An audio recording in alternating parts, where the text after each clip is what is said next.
Buenos días, hermanos. Es un gusto poder estar un domingo más con ustedes y compartir la palabra de Dios. Para quienes no me conocen, mi nombre es Néstor Carrillo, soy pastor de la iglesia Renuevo La Paz y estoy muy agradecido y contento de que puedas estar conectándote con nosotros en esta mañana, o no sé si nos estés viendo por la tarde o en otro día que no es domingo, pero estamos felices de que nos estés acompañando en esta transmisión. Y antes de continuar, me gustaría compartir con ustedes algunos anuncios. Estamos preparando un taller que tiene como nombre Edén, cuidando el jardín de nuestra alma. Creo que es un taller muy importante y muy relevante en nuestros días. El tema principal es la salud emocional, pero también vamos a hablar acerca de la salud de nuestras relaciones y en nuestro espíritu. Creo que este taller nos va a brindar verdades que nos liberan, pero también principios prácticos que podemos aplicar a nuestras vidas para poder cuidar de nuestra alma o para dejar también que Dios pastoree nuestra alma. Entonces quiero invitarte, si tú deseas ser parte de este taller que va a ser práctico, va a ser un taller que vamos a estar llevando en línea. Así que si deseas ser parte de este taller, te invitamos a mandarnos un mensaje. Vamos a dejar la dirección de correo electrónico en la descripción del video para que puedas mandarnos un mensaje y puedas decirnos que quieres participar en ese taller. Déjanos tu nombre, déjanos un teléfono y vamos a estarnos comunicando contigo. Este taller comenzaría el jueves 20 de agosto. La hora todavía está por definirse, pero en nuestra página de Facebook vamos a estar publicando la información detallada, así que si todavía no nos sigues en nuestras redes sociales, puedes encontrarnos como Renuevo La Paz. Quiero agradecer a todos aquellos que han estado ofrendando, que han estado dando. Quiero agradecer a todos aquellos que han estado orando por la iglesia, sosteniéndonos en oración, porque la verdad, como lo habíamos visto en mensajes pasados, cuando Jesús nos da la comisión de ir, se refiere tanto a ir literalmente o a dar, invertir en su reino y también a sostener en oración. Así que gracias por continuar haciendo todo esto. Y para aquellos que desean continuar ofrendando y diezmando, les vamos a dejar la información para poder hacerlo en la descripción del video. Y queremos agradecerles por su fidelidad y continuar adorando a Dios a través de los diezmos y las ofrendas. ¿Qué tal, iglesia? Buen día, buenos días. Bienvenidos sean a un servicio más de su iglesia Renuevo en línea. Vamos a comenzar a alabar a Dios por este medio y vamos a orar para que Dios pueda entrar en nuestros corazones y podernos hacer entender su palabra y saber qué es lo que Él quiere decirnos. Vamos a orar. Padre, gracias por este día. Venimos ante ti, Dios, en el nombre de Jesús, rogando de tu misericordia, Señor. Te rogamos que perdones nuestros pecados, Dios, y nos limpies de la maldad, de la injusticia, de las impurezas que hay en nosotros, Señor, por medio de la sangre de tu Hijo Jesucristo. Gracias por tu misericordia, tu amor y tu perdón, Dios. Te queremos dar gloria el resto del día y con nuestras vidas, no solamente con canciones, sino con nuestras vidas. Oramos esto en el nombre de Jesús. Amén.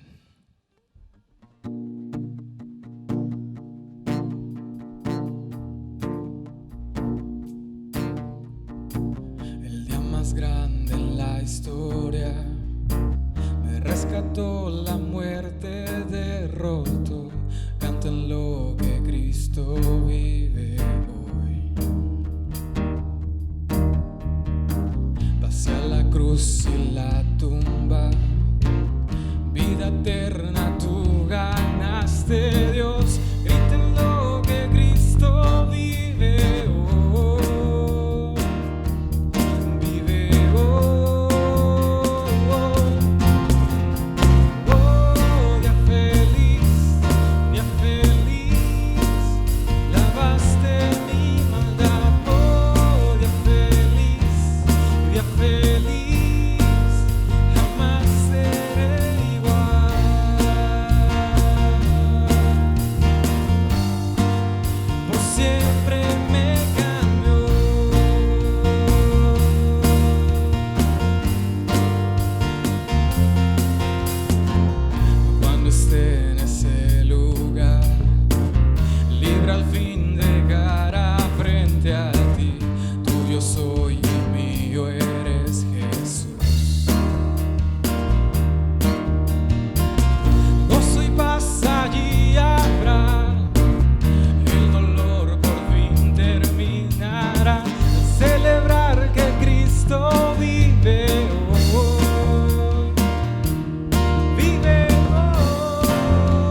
veces te fallé, mas tú fuiste fiel. Tu gracia me levanto, me basta tu amor, Dios eterno. Tu luz por siempre brillará y tu gloria incomparable sin final.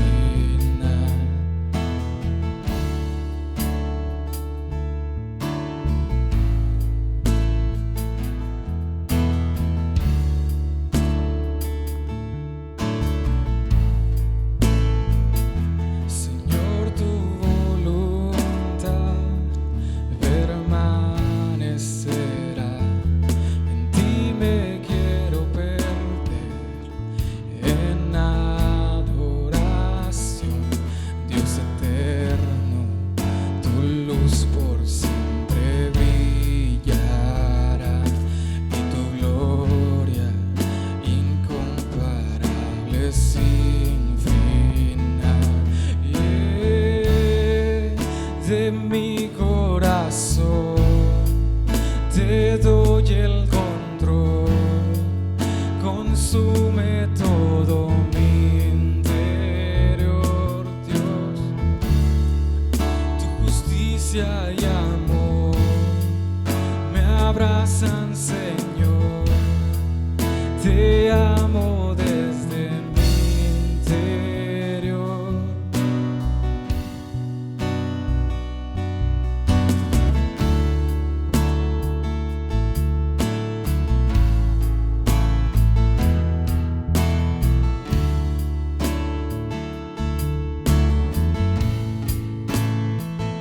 Señor, tu voluntad permanecerá. En ti me quiero perder en adoración, Dios eterno.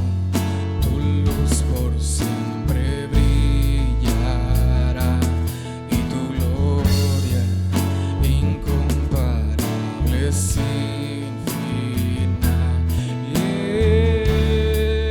De mi corazón te doy el control, consume todo mi interior, Dios. Tu justicia y amor me abrazan, Señor. Te amo desde mi interior, Dios eterno. Tu luz por siempre brillará y tu gloria incomparable sin final. El clamor de mi ser es contigo estar. Desde mi interior mi alma clamará.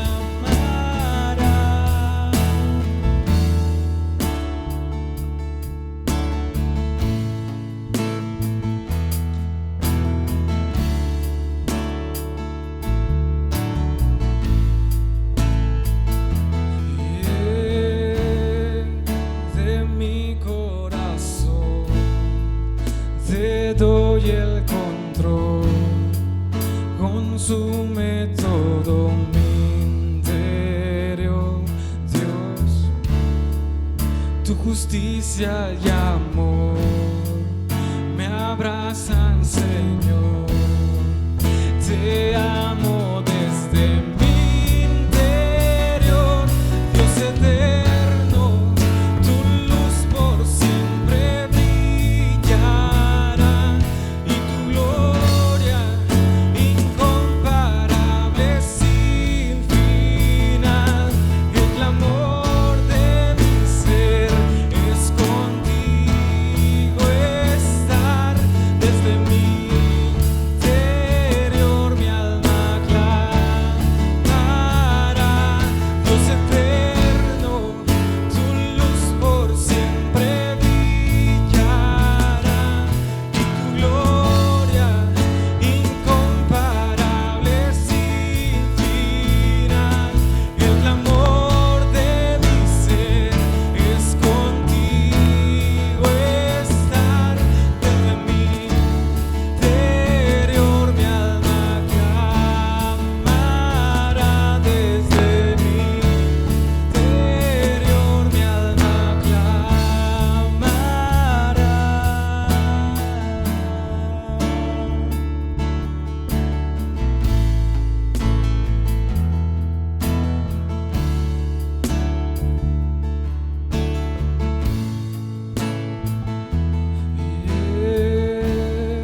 tu justicia y amor me abrazan, Señor. Te amo desde mi interior. Dios eterno, tu luz por siempre brillará y tu gloria incomparable sin final. El clamor de mi ser es contigo estar. Desde mi interior mi alma clamará.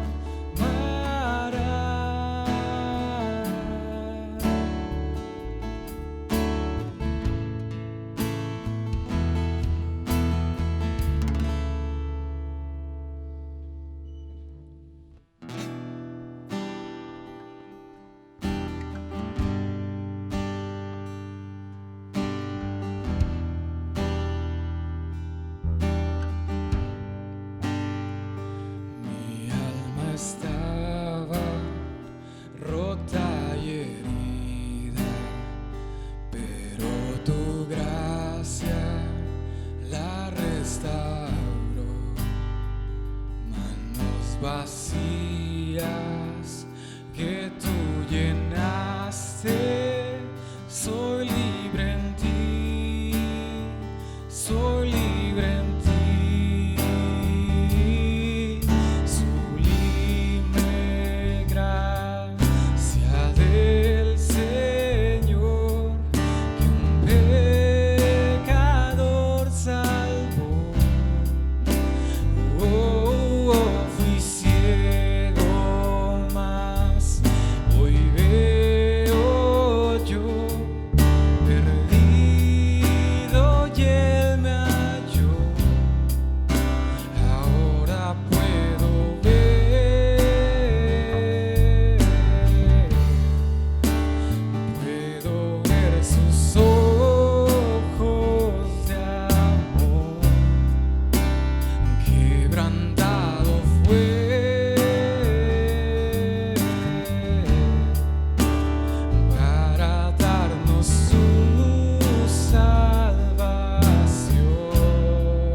desespero volví al cielo y en la noche te hice llamar.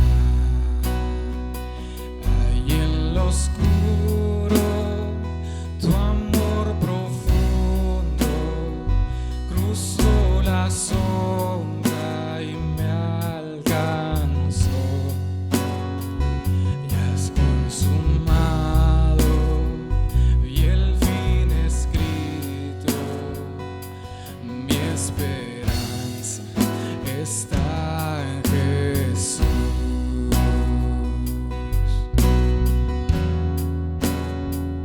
¿Quién imagina piedad tan grande, tan plena gracia al corazón? El Dios eterno dejó su gloria, de mi pecado Él se vistió. La cruz ha hablado, soy perdonado, el Rey de Reyes me adoptó. Señor hermoso, te pertenezco, mi esperanza está en Jesús.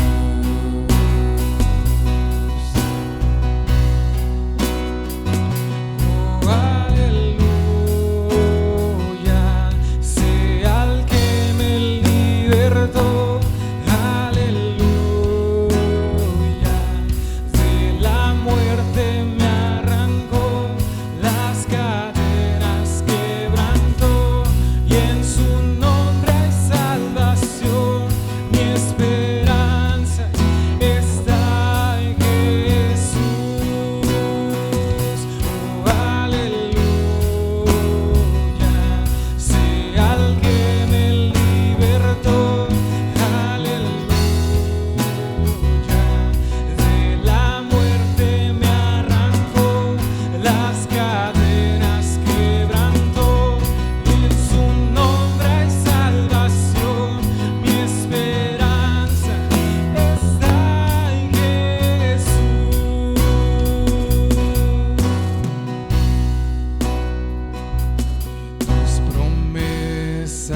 Más tarde Jesús se apareció nuevamente a los discípulos junto al mar de Galilea. Este es el relato de lo que sucedió. Varios de sus discípulos se encontraban allí: Simón Pedro, Tomás, al que apodaban Gemelo, Natanael de Caná de Galilea, los hijos de Zebedeo y otros dos de los discípulos. Simón Pedro dijo: Me voy a pescar. Nosotros también vamos, dijeron los demás.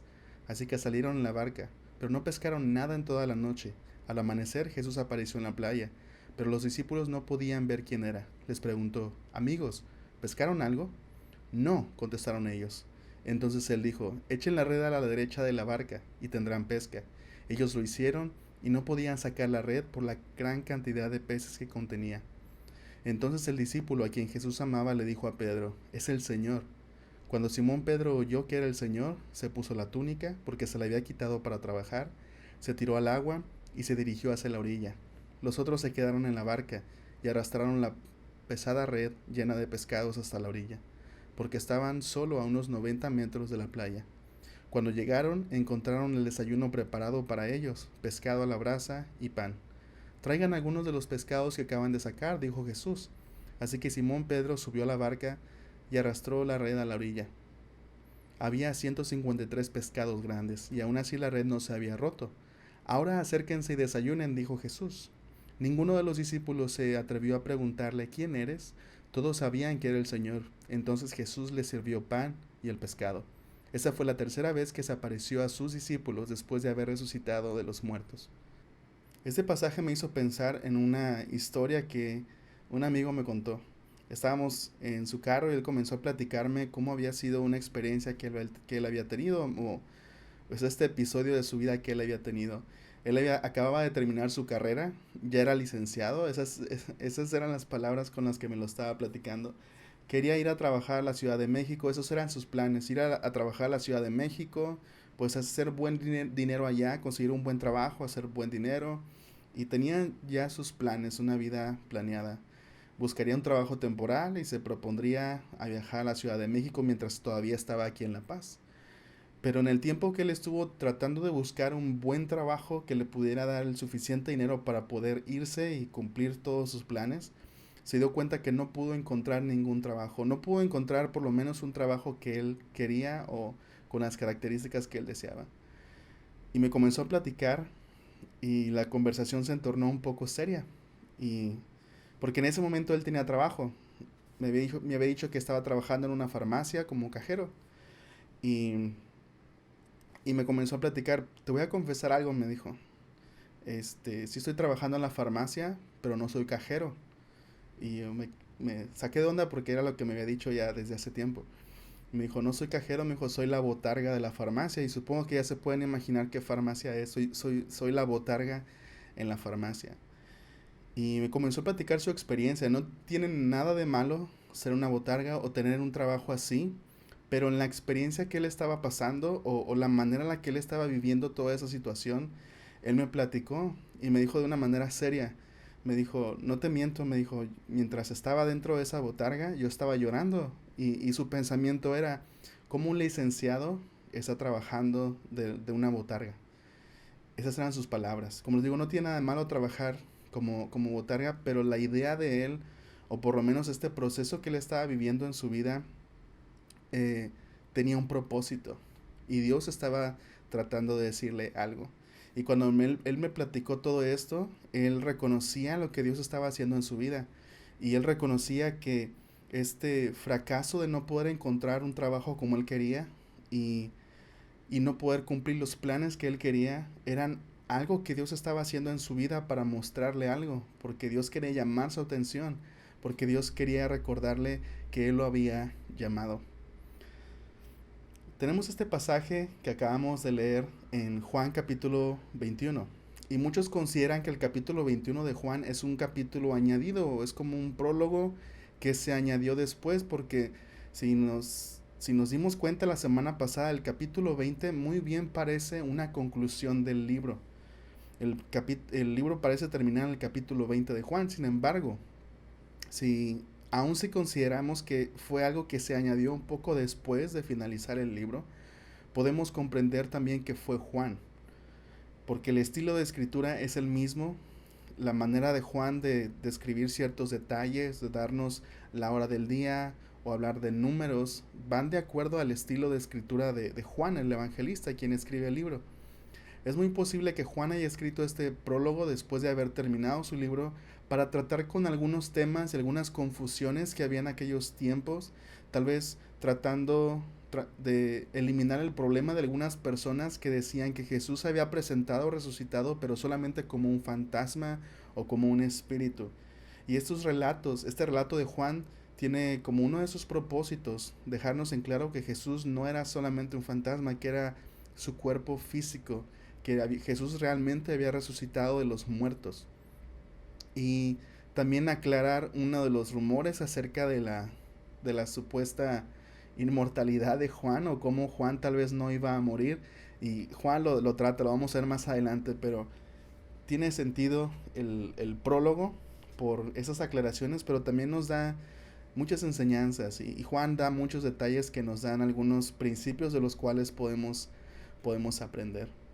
Um, Creo que podemos aprender por lo menos tres cosas, o tres cosas que Jesús hace en estos versículos.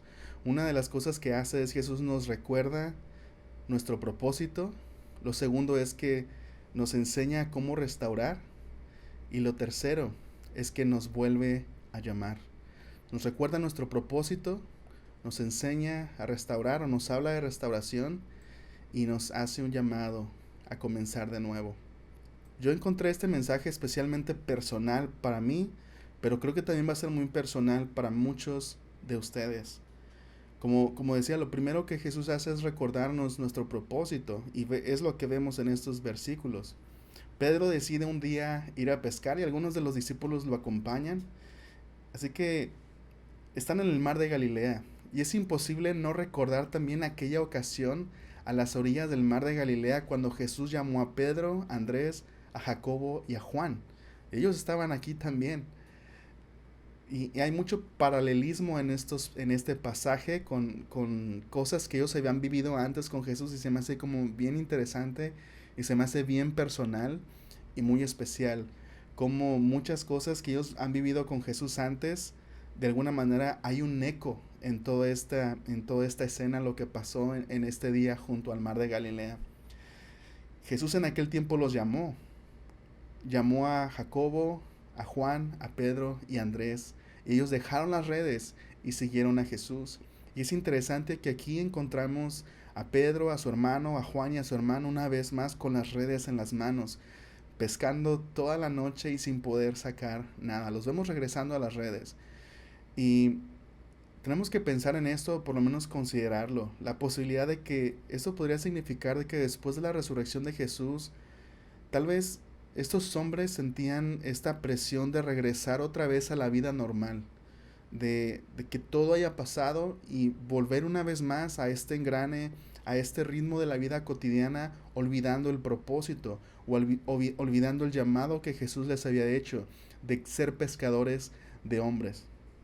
Y yo creo que todos nosotros hemos sentido, hermanos, amigos, esta, esta presión tal vez, o cómo el mundo a veces nos absorbe y cómo el ritmo de la vida a veces nos absorbe.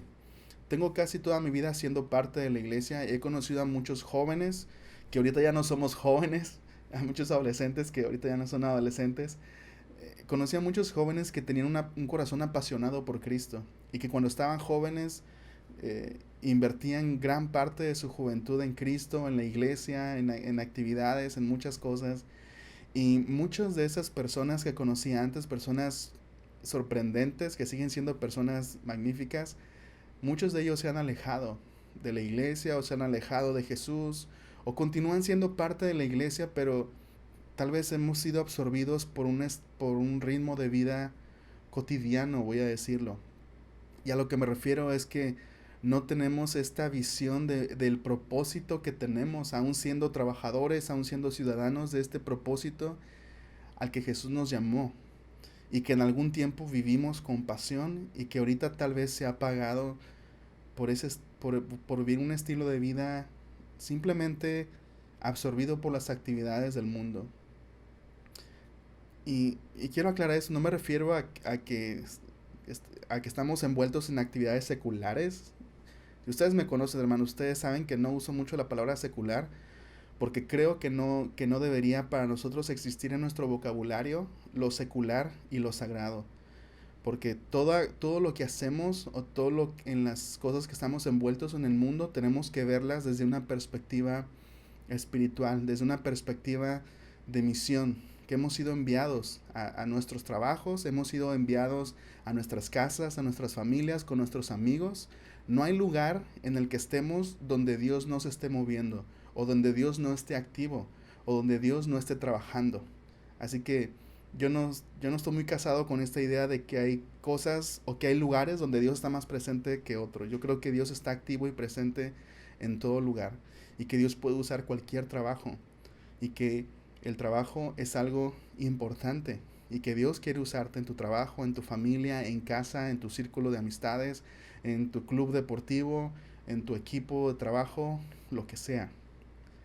Creo que quienes me conocen y si me han escuchado predicar lo suficiente conocen esta parte de mi perspectiva o mi filosofía de ministerio. No me estoy refiriendo al ritmo de vida en cuanto a dedicarnos a un trabajo y no al ministerio. No me refiero a eso.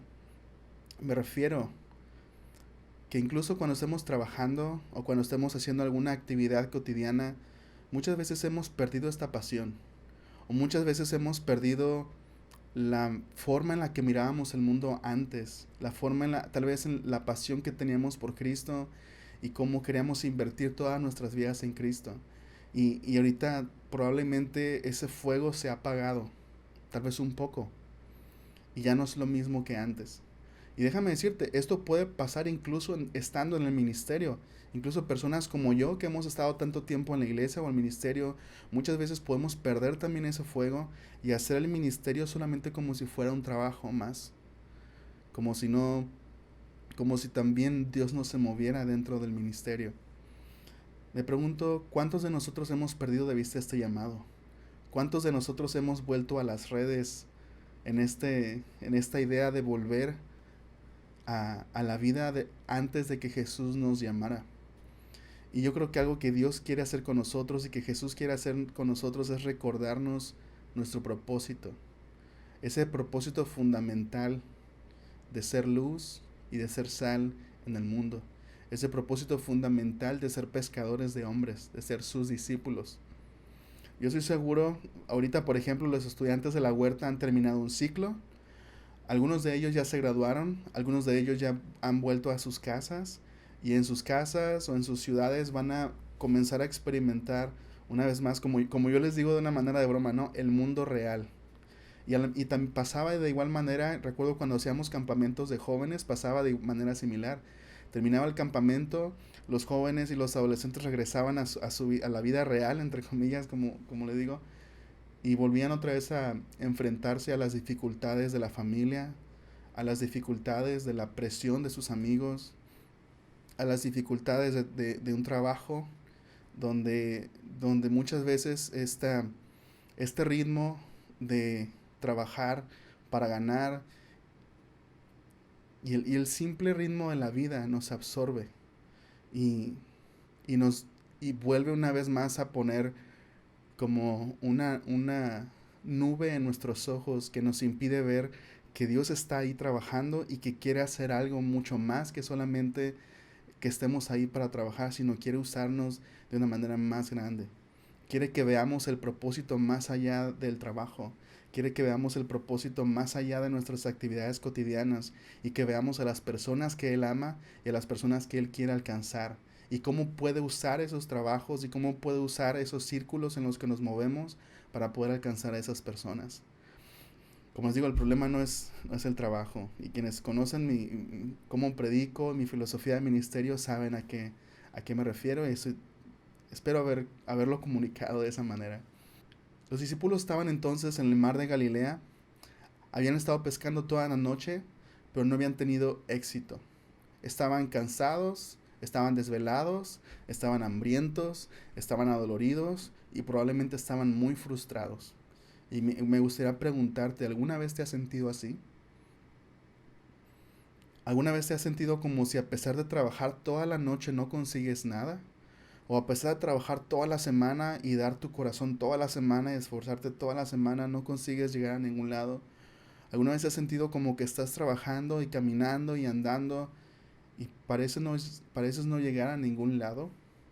Y a mí me gustaría por lo menos que a la luz de lo que estamos viendo en esta mañana, pudiéramos preguntarnos cada uno de nosotros. Probablemente Jesús quiere llamar nuestra atención. Probablemente Jesús está allá en la orilla, a lo lejos, preguntándonos, ¿cuánto han pescado? Y nosotros, nada, Señor. Y a lo mejor Él nos está diciendo, echa la red al otro lado. Es lo que Jesús hace con sus discípulos. Está en la orilla, ellos todavía no lo reconocen, probablemente porque estaba oscuro, pero al parecer el relato también parece indicar que había algo diferente físicamente o en la apariencia de Jesús que no les permitía reconocerlo claramente. Entonces lo ven y Jesús les dice, lancen la red al otro lado de la barca. Y yo no soy pescador, pero comprendo que a lo mejor no era la gran diferencia de un lado o del otro, pero ellos obedecen y en ese momento sacan una gran pesca o las redes se llenan. Y es imposible que los discípulos no pensaran en otra ocasión donde Jesús hizo lo mismo. Entonces cuando Jesús hace lo mismo, Juan en ese momento agarra la onda y le dice a Pedro, es el Señor. Y entonces Pedro, el impulsivo de todos los discípulos, se pone su ropa porque se le ha quitado para pescar y se lanza, ¿no? A la orilla uh, a encontrarse con Jesús. Así que probablemente Jesús quiere llamar nuestra atención.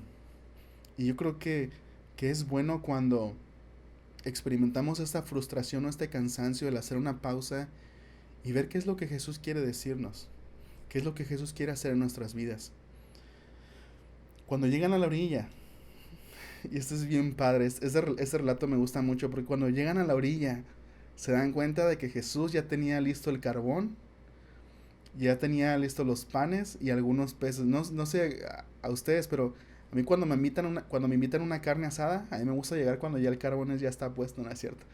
Este, Jesús ya tenía puesto todo, ya tenía el carbón, ya tenía los peces, ya tenía los panes y los invita a sus discípulos a desayunar. Tiene sentido que Juan haya incluido esta historia para callar las voces que decían, no, Jesús era un fantasma, no, no era un fantasma, era una persona, había resucitado y aquí ha preparado un desayuno para desayunar junto a sus discípulos. Y es interesante que cuando ellos llegan, Jesús tiene todo preparado. Sin embargo, Jesús les dice a ellos, traigan un poco del pescado que han sacado, traigan un poco. Y es bien interesante y es algo sorprendente. Y yo creo que Jesús les estaba enseñando aquí algo. Primero les estaba enseñando que Él tenía todo lo que ellos necesitaban. Después de pasar toda la noche pescando y sin tener ningún fruto, Jesús les demostró que Él tiene el control y que Él los había llamado a una vida fructífera. Y cuando nos comprometemos a seguir a Jesús, podemos encontrar una vida fructífera. No el fruto tal vez que nosotros esperamos, sino el fruto que Jesús tiene preparado. Jesús les había enseñado que Él tenía el control y al mismo tiempo, aunque Jesús les había demostrado que Él podía proveer todo, al mismo tiempo Jesús les dice, traigan de los pescados que ustedes sacaron. Obviamente con su ayuda, pero Jesús les está diciendo, miren, yo puedo proveer todo, pero quiero usar también lo que ustedes pueden traer. Quiero usarlos a ustedes. Y es una realidad, como decía la semana pasada, es una realidad que nos libera saber que Jesús puede poner todo, pero también es una realidad que nos refresca el saber que Él quiere usarnos. Es algo que nos motiva, es algo que nos da propósito. Así que sin duda alguna Jesús quería recordarles a ellos, a estos pescadores y pecadores, a estos pescadores su llamado de ser pescadores de hombres. Y me parece bien padre la forma en la que Jesús pone esto, que los encuentra pescando pescados y que les dice, quiero hacer los pescadores de hombres. Y yo me imagino a Jesús haciendo eso con cada trabajo, viendo a un comunicólogo y decirle, quiero hacerte un comunicador de mi palabra, de mi mensaje. Y cómo Jesús tiene la capacidad de tomar a cualquier persona y ponerla en la dirección adecuada, no cambiar su esencia, sino redireccionar su propósito y ponernos en el lugar correcto y en la dirección correcta. Jesús quiere recordarte tu propósito fundamental. No sé cuánto tiempo tengas en el Evangelio, no sé cuánto tiempo tengas en la iglesia, pero viviendo en este mundo, es muy fácil que este mundo nos haga olvidar nuestro propósito.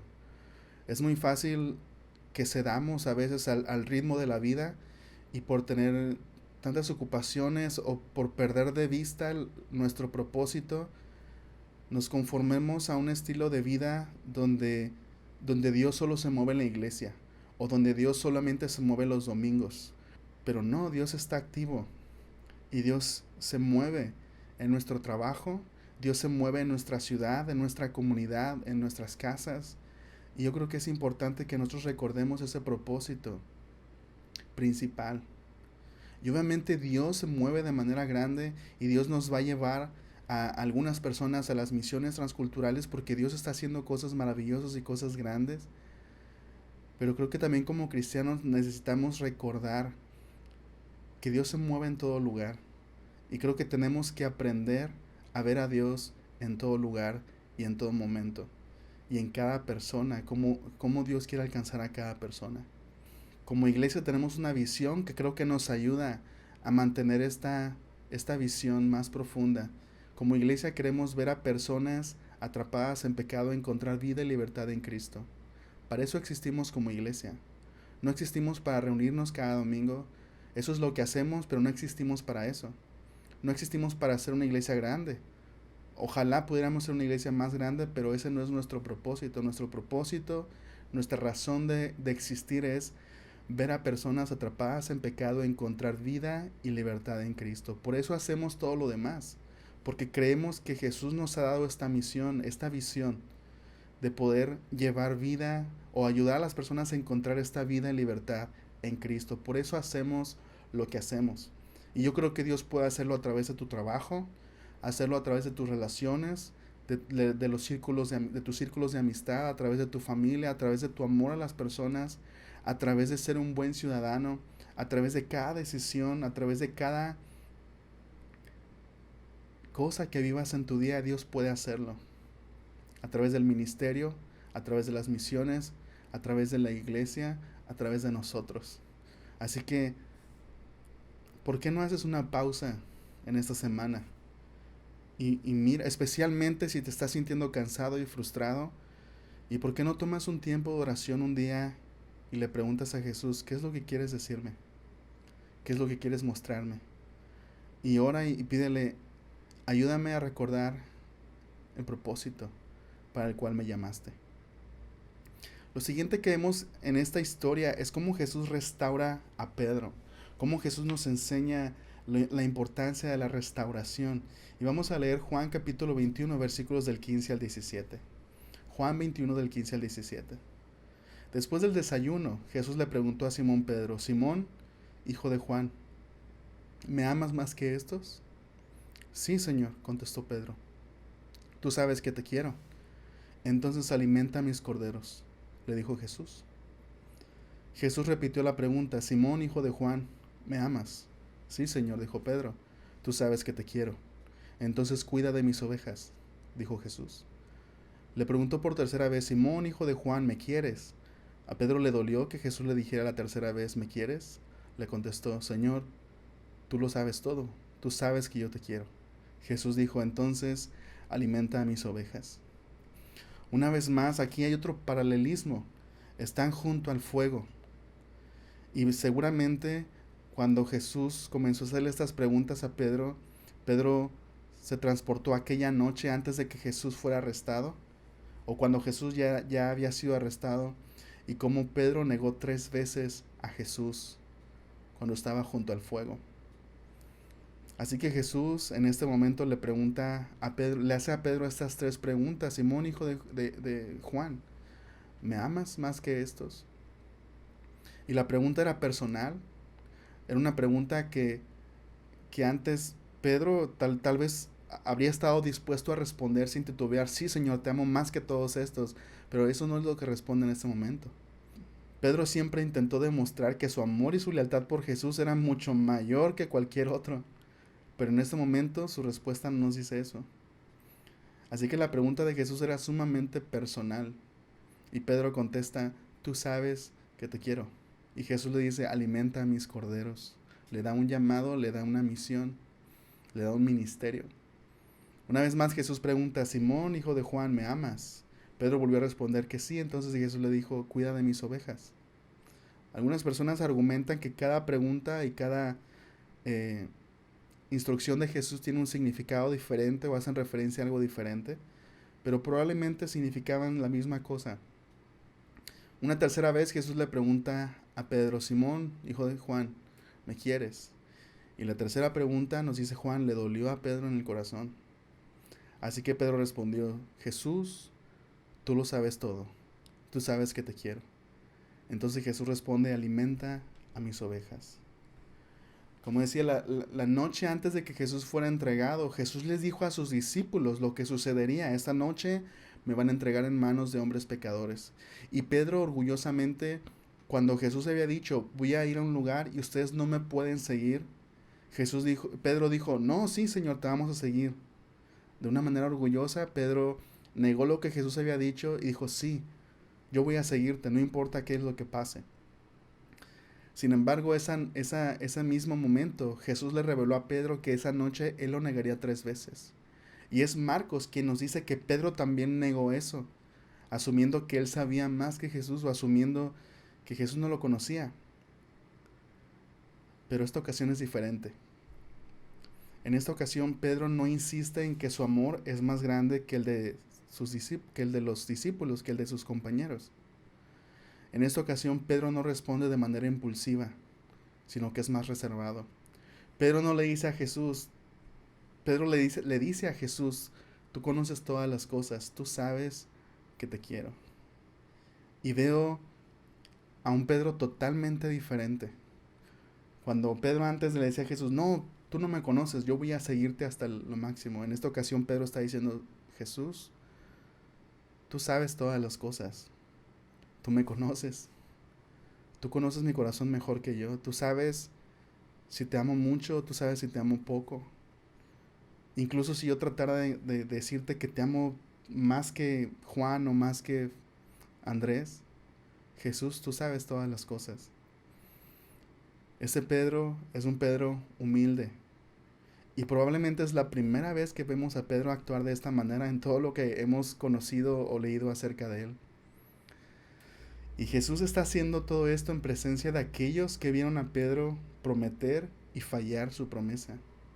Y así como Pedro negó 3 veces a Jesús, de la misma forma Jesús le está dando la oportunidad de 3 veces afirmar su amor. Jesús no solamente está restaurando el corazón de Pedro, también está permitiendo que su restauración sea evidente a otros. Y que su rol como líder de la iglesia temprana esté fundamentado en su declaración de amor por Jesús. Y Jesús le está dando la tarea de cuidar a su rebaño. Su restauración es evidente y se extiende a su relación con otros y le brinda un camino a Pedro al servicio para servir a Jesús. Como les dije antes, he estado mucho tiempo en la iglesia. En distintas ocasiones me ha tocado ver o ser parte de un proceso de disciplina en la iglesia. Cuando alguien cae y cuando la iglesia tiene que disciplinar a esa persona para que la persona reconozca lo que hizo, o cuando la iglesia toma las medidas necesarias para prevenir que un daño mayor sea hecho. Y he visto cómo en algunos casos el proceso de disciplina se ha llevado de una manera que no es saludable, aunque la disciplina siempre es difícil. Pero tristemente tengo que decir que en muchas ocasiones la disciplina de la iglesia a veces ha estado más llena de juicio, que no es malo en sí mismo, pero ha estado muy poco acompañada de gracia y de este sentido de restauración. En ocasiones es muy fácil nombrar los pecados de las personas y emitir un juicio al respecto, pero muy pocas veces he visto un proceso de restauración acompañando a la disciplina, aunque sí lo he visto. En el mejor de los casos, lo que he visto que pasa muchas veces en la iglesia es que En el mejor de los casos, la persona acepta la disciplina o soporta la disciplina, aunque no se llevó de una, aunque se llevó de una manera donde no hay restauración, y la persona a veces tiene que soportar también las críticas porque hay cristianos inmaduros, o las miradas, o el estigma, etcétera. Y después poco a poco vuelve a un lugar de confianza y de servicio en la iglesia, en el mejor de los casos. Pero también he conocido a muchos otros que se van de la iglesia, que se cambian de iglesia o quedan tan lastimados que en realidad nunca regresan realmente. Y ha sido una variedad de casos y en ocasiones uno puede decir, es culpa de la iglesia o es culpa de la persona o es culpa del liderazgo. Lo que estoy tratando de comunicar es que muchas veces, por lo menos en lo que ha sido mi experiencia, y sé que no puedo generalizar, a veces la iglesia ha tropezado y en ocasiones fallado en restaurar a las personas. Y creo que es algo en lo que tenemos que ser muy cuidadosos, o por lo menos checar nuestros corazones de si cuando aplicamos disciplina o no solamente en el contexto de la iglesia, sino en nuestras vidas cotidianas, cuando vemos a personas que han fallado, cuando vemos a cristianos que han caído, ¿cuál es el primer pensamiento que viene a nuestra mente? ¿Es restauración o es solamente juicio? Y déjenme aclarar, no estoy hablando de lobos vestidos de ovejas, estoy hablando de ovejas que en algún momento se desviaron, confundidas, lastimadas y cayeron y que están buscando volver al redil. Lo que yo veo muchas veces, y debo admitir que muchas veces fui parte de eso, cuando una persona cae, es más fácil ver a una persona caer y reconocer su caída que ayudar a esa persona a ser restaurada. Porque la restauración implica amor. La restauración implica buscar a la persona, implica extender perdón, implica brindar confianza aun cuando es difícil o aun cuando es peligroso.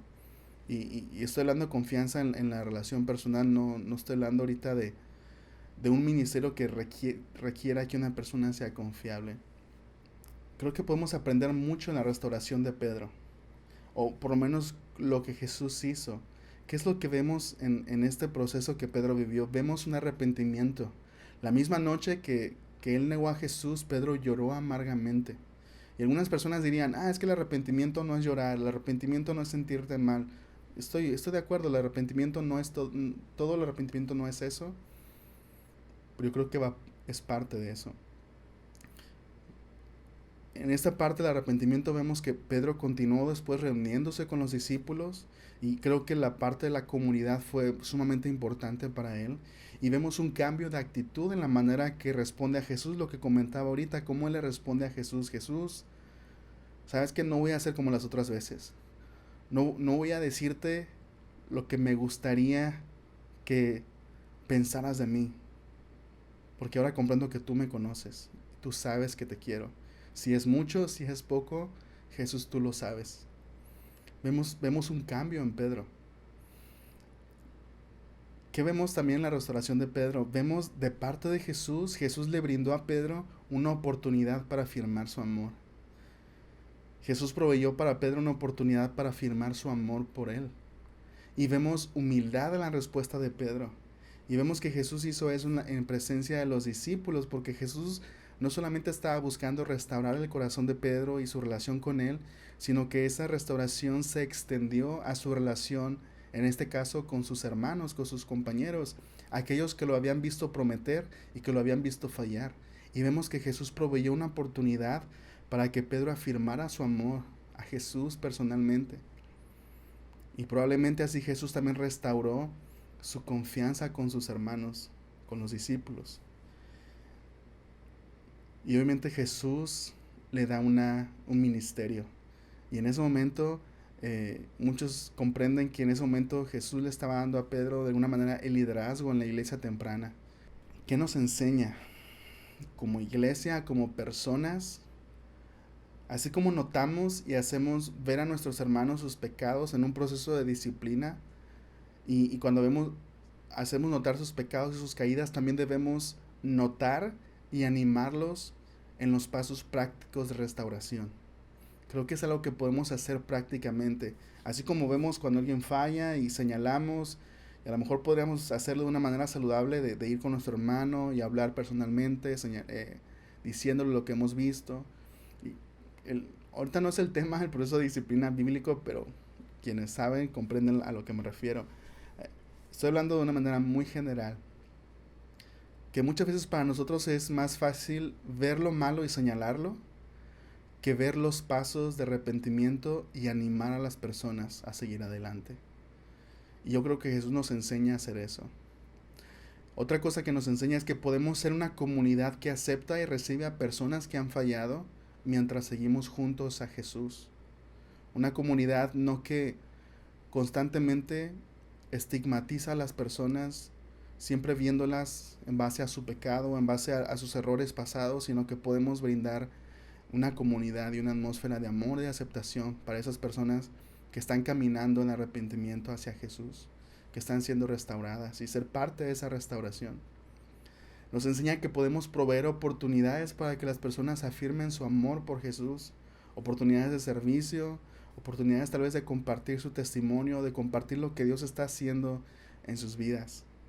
Y podemos también respaldar a aquellos que están siendo restaurados y ayudarles en el momento adecuado a recuperar confianza y restaurar las relaciones que se han roto. Podemos ser agentes de restauración y cuando la persona está siendo restaurada y vemos que Dios está haciendo algo en su vida, apoyar y ser ayuda para que esa persona sea restaurada completamente y cómo esta restauración puede extenderse a todas sus relaciones. Creo que podemos aprender mucho acerca de Jesús. Y finalmente, en Juan 21 del 18 al 23, vemos una invitación sumamente renovadora de parte de Jesús hacia Pedro. Juan 21 del 18 al 23. Te digo la verdad, cuando eras joven podías hacer lo que querías, te vestías a ti mismo e ibas a donde querías ir. Sin embargo, cuando seas viejo extenderás los brazos y otros te vestirán y te llevarán a donde no quieras ir. Jesús dijo esto para darle a conocer el tipo de muerte con la que Pedro glorificaría a Dios. Entonces Jesús le dijo, sígueme. Pedro se dio vuelta y vio que detrás de ellos estaban el discípulo a quien Jesús amaba, el que se había inclinado hacia Jesús durante la cena para preguntarle, Señor, ¿quién va a traicionarte? Obviamente es Juan, pero Juan nunca menciona su nombre, solamente da indicios, ¿no? Pedro le preguntó a Jesús, Señor, ¿qué va a pasar con él? Jesús contestó, si quiero que él siga vivo hasta que yo regrese, ¿qué tiene que ver contigo? En cuanto a ti, sígueme. Así que entre la comunidad de los creyentes corrió el rumor de que ese discípulo no moriría, pero eso no fue en absoluto lo que Jesús dijo. Él solo dijo, si quiero que él siga vivo hasta que yo regrese, ¿qué tiene que ver contigo? Es decir, Jesús estaba haciendo una situación hipotética para Pedro, ¿no? Le estaba tratando de decir a Pedro, si quiero que Juan no se muera, a ti que tú sígueme, ¿no? Recuerdo que Dios me llamó cuando yo era muy joven. Dios me llamó al pastorado cuando yo era joven. Recuerdo en el 2006, en un congreso de jóvenes, yo sentí claramente el llamado a Dios al pastorado. Sabía que Dios me había llamado, pero después de eso, en un periodo de 2 años, viví un alejamiento muy severo. Me alejé de Dios y hice cosas que pensé que nunca iba a hacer, fallé en cosas que pensé que nunca iba a fallar.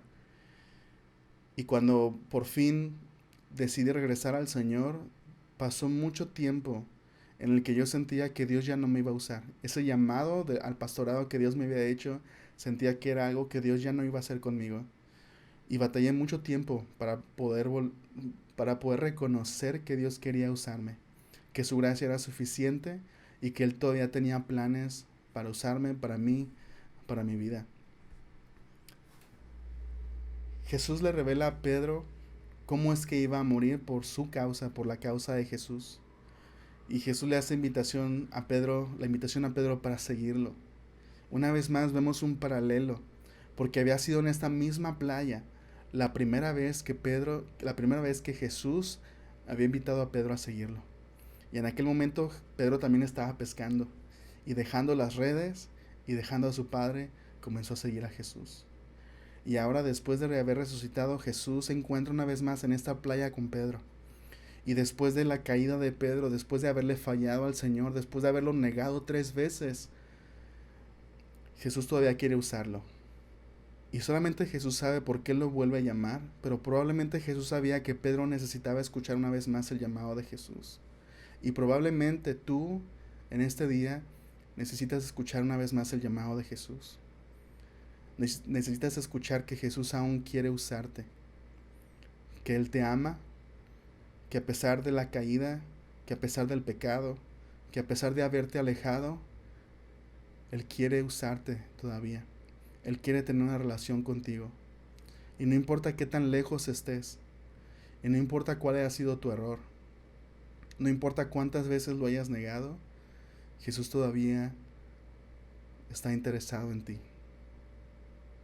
Jesús todavía te quiere y quiere que le sigas, y te llama una vez más a seguirlo, y te hace la invitación una vez más a seguirlo, y es una invitación personal, es algo que Él quiere decirte a ti. Esta es una de esas ocasiones en las que Dios pone en mi corazón hacer énfasis en esto. Es una ocasión en la que Dios me dice, hay alguien que necesita escuchar esta palabra. Y no sé si esa persona eres tú, pero Jesús te está llamando. Y Él quiere recordarte el llamado que te hizo antes. Dios quiere recordarte ese propósito que antes te mostró y que probablemente por el ritmo de la vida o por tus mismos errores tal vez es algo que se apagó en ti, es algo que a lo mejor llegaste a olvidar, pero hoy Jesús quiere recordártelo. Hoy Jesús quiere decirte que la razón por la que te has sentido frustrado y cansado y por la razón por la cual has sentido que no avanzas o que no consigues esa pesca que tú quieres es porque Él quiere llamar tu atención. Y no sé si eres tú esta mañana o esta tarde, no sé qué día sea, pero cuando sea que escuches o veas este video, es el momento en que Jesús te está llamando y te dice, sígueme. Y es un llamado que ya le había hecho Él a Pedro antes, pero es una invitación a volver a comenzar. Sígueme. Y a lo mejor es la invitación que Jesús tiene para ti en este día. Vuelve a comenzar. Jesús tiene gracia nueva para ti cada día. Y Él quiere perdonarte. Y así como Pedro, Él quiere restaurarte. Y quiere darte una oportunidad para afirmar tu amor hacia Jesús. Y quiere recordarte que Él tiene un propósito, que tiene un plan. Y que le gustaría que tú fueras parte de ese plan para el mundo. Así que escucha su llamado hoy. Jesús te está llamando y te dice, sígueme. Déjame orar por ti. Te doy gracias, Jesús, por tu palabra, por tu mensaje. Gracias porque sé que el llamado que tú tienes para cada uno de nosotros es un llamado personal.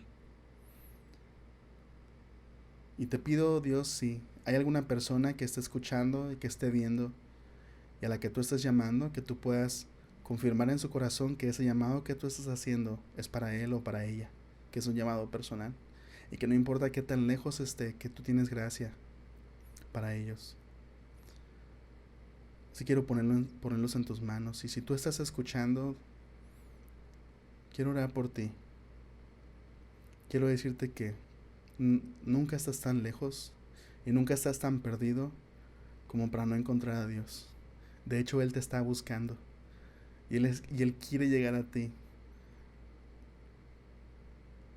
Así que simplemente responde el llamado de Jesús a comenzar de nuevo a seguirlo. Y Padre, te ruego por cada persona que está escuchando, cada persona que está viendo, que tu Espíritu Santo hable a sus corazones y que tú puedas, Señor, llamarlos y que tú puedas mostrarles que hay gracia y amor de ti para ellos y que tú puedas guiarlos a una comunidad de fe que pueda ayudarlos a comenzar este camino de restauración y de propósito. Te lo pido en el nombre de Jesús. Amén. Si tú eres esa persona que hoy quiere hacer que quieres aceptar esa invitación de parte de Jesús o quieres dar el primer paso y quieres conocer más a Jesús y quieres seguirlo, te invito a dejarnos un mensaje en este video o en el canal, o si estás viendo a través de Facebook, déjanos un mensaje haz un comentario para podernos comunicar contigo, conocerte y ayudarte en este caminar con Jesús, el comenzar de nuevo a seguir a Jesús. Por mi parte es todo. Hermanos, Dios los bendiga. Amigos, que tengan una semana llena de bendiciones y nos vemos a la próxima.